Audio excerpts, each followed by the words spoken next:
नमस्कार विद्यार्थी मित्रांनो, एक्झाम स्टडीच्या यूट्यूब चॅनलवर मी विशाल लिमन आपल्या सर्वांचं सहर्षाचं स्वागत करतो।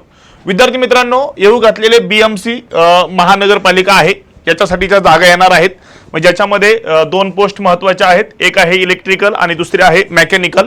ह्या इलेक्ट्रिकल आणि मेकॅनिकल साठी बऱ्याच विद्यार्थ्यांना असतं की एलिजिबिलिटी काय असेल, त्याचं एज लिमिट काय असणार आहे, याच्याबाबत बऱ्याच विद्यार्थ्यांचा काय असतो गोंधळ असतो। याच्या आधी आपण एक डॉक्युमेंटचा व्हिडिओ या बीएमसी साठी बनवलेला आहे। आजचा आपला व्हिडिओ जो असणार आहे तर याची एलिजिबिलिटी काय असणार आहे आणि याचे एज लिमिट बद्दल आपण ह्या आजच्या व्हिडिओच्या माध्यमातून आपण चर्चा करणार आहोत। मी तुमचा जास्त वेळ नाही घेता पहिला पॉइंट बघा, याच्यासाठी जे आहेत तर लक्षात घ्या की पहिला पॉइंट जो आहे तर याच्यामध्ये एज लिमिट हे काय असणार आहे। जर तुम्ही ओपन कॅटेगरीमध्ये असणार, जर तुम्ही ओपन या कॅटेगरीमध्ये येत असताल तर किमान 18 आणि कमाल 38 हे तुमचं एज असलं पाहिजे। कळलं? किमान 18 आणि कमाल जे आहे ते 38 हे तुमचं एज असलं पाहिजे। पण तुम्ही मागास प्रवर्गासाठी म्हणजे तुम्ही एससी असताल, तुम्ही एसटी असताल, तुम्ही ओबीसी असताल, तुम्ही एनटीडी असताल, कळलं?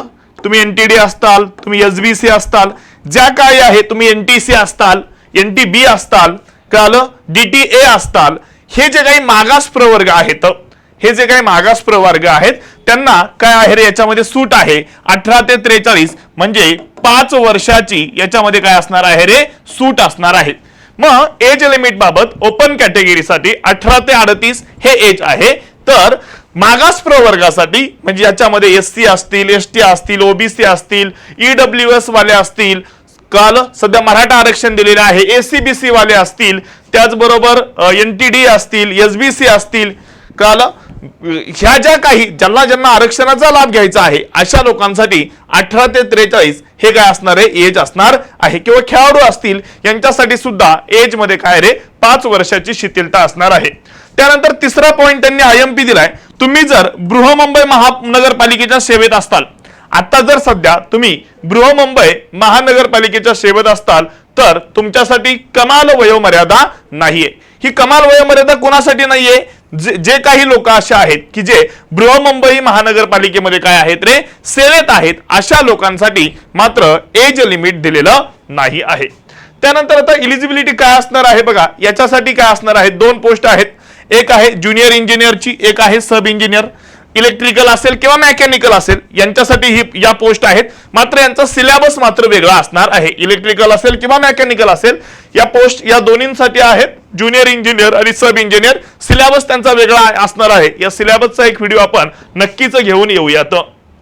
चला, त्यांनी काय म्हणलंय एलिजिबिलिटीच्या बाबत काय म्हणलंय बघा, अखिल भारतीय तंत्र शिक्षण परिषद, तंत्र शिक्षण संचालय यांची ज्या विद्यापीठ किंवा शैक्षणिक संस्था यांना संबंधित अभियांत्रिकी पदविका म्हणजे डिग्री आणि डिप्लोमा, अभियांत्रिकी पदविका, डिग्री, डिप्लोमा अभ्यासक्रमांना मान्यता दिली आहे अशा संस्थांमधून उत्तीर्ण झालेल्या उमेदवारांचे अर्ज ग्राह्य धरण्यात येतील।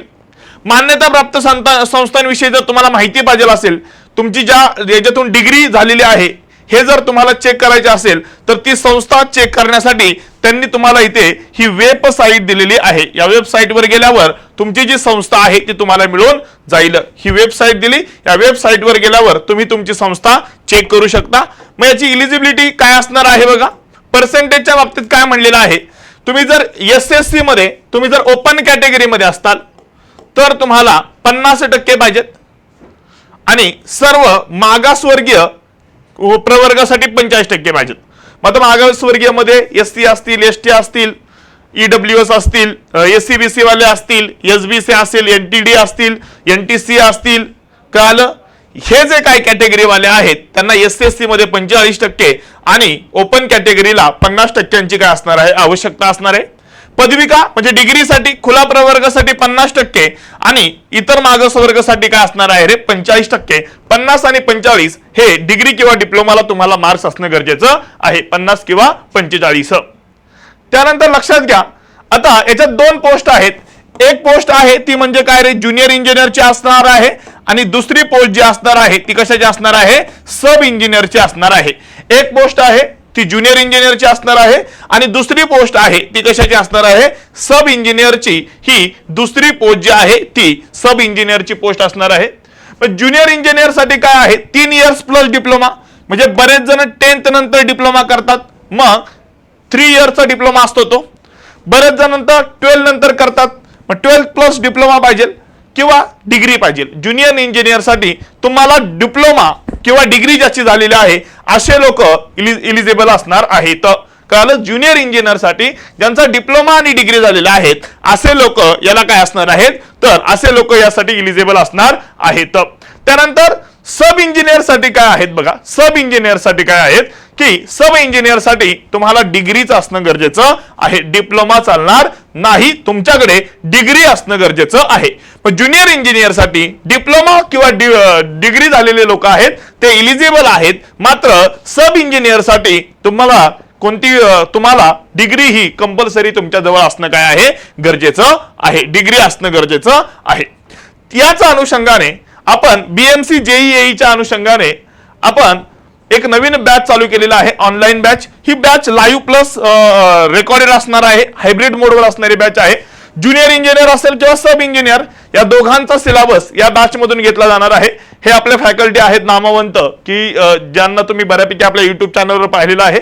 या बॅचची फी ठेवलेली आहे आपण 9,999 रुपये एवढी ही या बॅचची फी ठेवलेली आहे.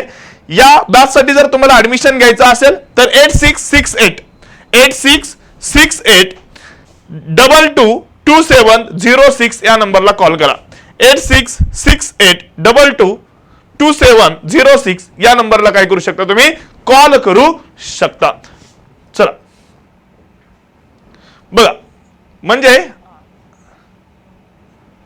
आपण मेन जे पॉइंट्स आहेत ते मेन पॉइंट्स आपण पाहिले. महत्वाचं एज लिमिट ओपन कॅटेगरीसाठी 18 ते 38, अदर कॅटेगरीसाठी 18 ते 43 हे एज लिमिट असणार आहे. इलिजिबिलिटीसाठी जे आपण बघितले तर 10th ला तुम्हाला 50 मार्क पाहिजेत ओपन साठी आणि कॅटेगरीसाठी 45. सेम डिग्री डिप्लोमाला ओपन साठी 50 आणि जे कॅटेगरीचा फायदा घेणार आहेत त्यांसाठी 45 पाहिजेत.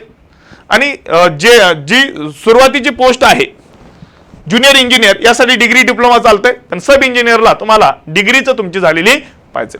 ठीक आहे, आज आपण इथंच थांबूयात. पुन्हा एकदा नवीन व्हिडिओ याच अशाच प्रकारचा व्हिडिओ घेऊन आपण या युट्यूब चॅनलवर भेटूयात. आज थांबूयात. धन्यवाद.